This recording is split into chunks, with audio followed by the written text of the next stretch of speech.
In terms of data centers, building a 2 megawatt reference design, how do you scale that? Well, you just clone that. We've obviously gone way past that. We've got Meta talking about gigawatts scale centers and then even clustering them. So what technologies and capabilities are required to really make this happen? There's a lot to unpack in that question because there's a lot of different factors going on.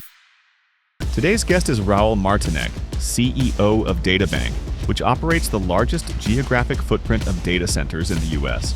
With 450 megawatts of installed UPS capacity across 65 facilities, the company is now scaling further with nearly a gigawatt of new capacity underway.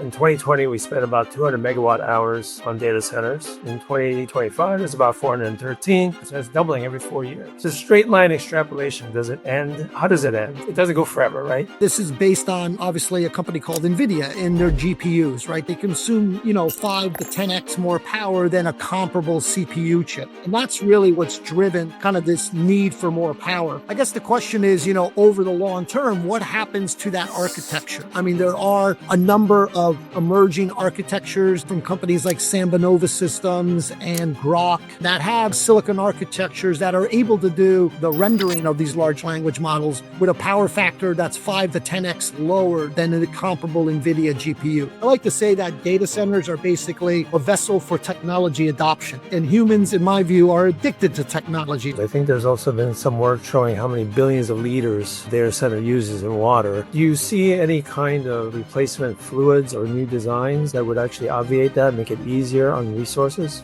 The industry is really moving to a much more water efficient, where we use a closed loop system, like the one I described with water to the chip. When you're using a closed loop system, you're using almost no water. People are saying for some of these hyperscalers, we should be thinking about $12 million per megawatt. Does that cost come down, and how does it come down? How do you break it down? Because you still need your UPS supplies, you need your backup, you need your cooling. I think what happens there is there's going to be